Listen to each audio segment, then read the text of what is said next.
So today we're going to dig into a really comprehensive and, frankly, a pretty harrowing legal report from the New Lines Institute.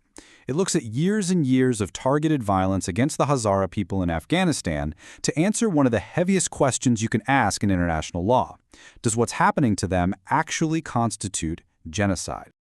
But before we dive into all the legal arguments, I think it's really important for us to understand what's truly at stake here. You see, this isn't just about legal definitions or statistics. It's about the very existence of a people with a rich, unique cultural identity. This beautiful Hazaragi pattern you see is just one symbol of that. It's a culture, a history, and a future that is under direct threat. And the report, well, it doesn't waste any time. It puts its central and pretty stark conclusion right up front. It finds there's a reasonable basis to believe that the violence against the Hazara isn't just a series of random, terrible attacks, but that it actually meets the legal definition for the crime of genocide. Now, that is an incredibly serious charge, so let's really unpack how the authors built that case. To get to a conclusion that grave, you need an absolutely rigorous legal analysis. It's an incredibly high bar to clear.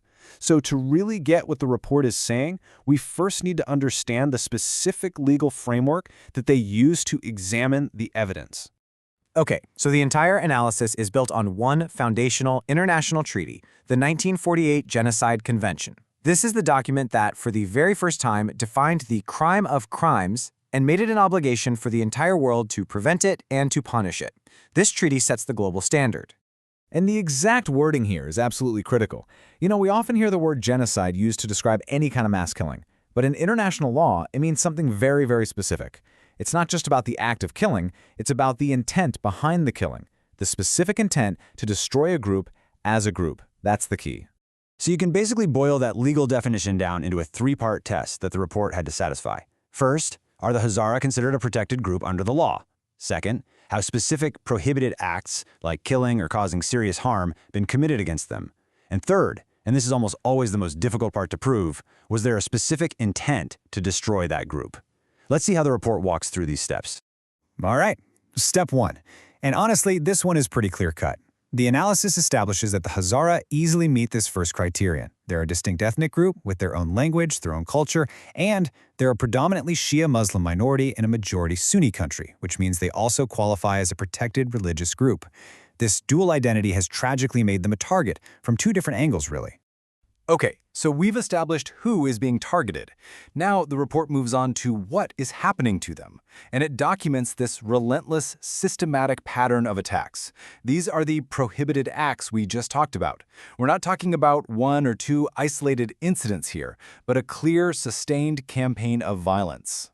One of the most chilling patterns the report highlights is the constant targeting of schools and educational centers. Now think about what that means. This is so much more than an attack on individuals.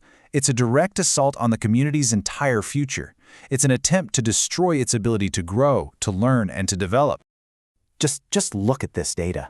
The Mowood College Prep Center, the Said al-Shahada High School, the Kaj Education Center. These aren't military targets. These are places of learning, filled with young Harazas, so many of them girls, who are just trying to build a better future.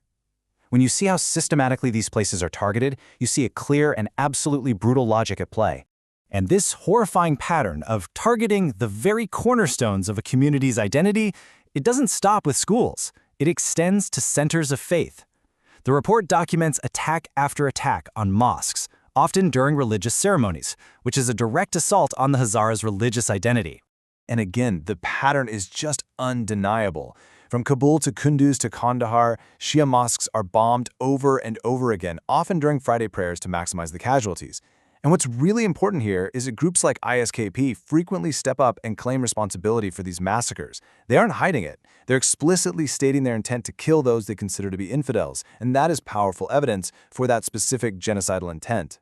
Now, this is so important. The report argues that all this recent violence, it's not happening in a vacuum.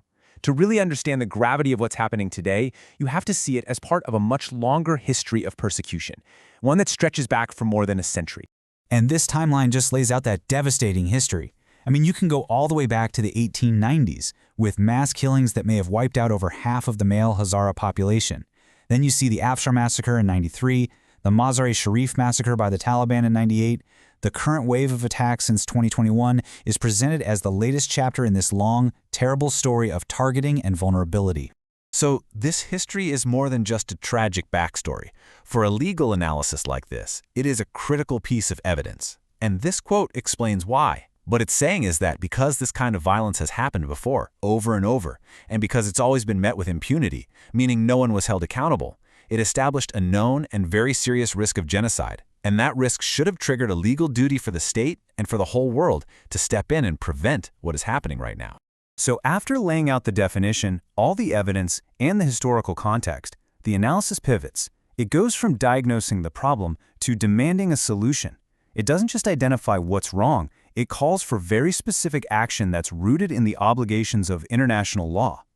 And the report outlines a series of concrete steps that the international community should take. It calls on all the countries that signed the Genocide Convention to fulfill their duty and use every means they have to protect the Hazara.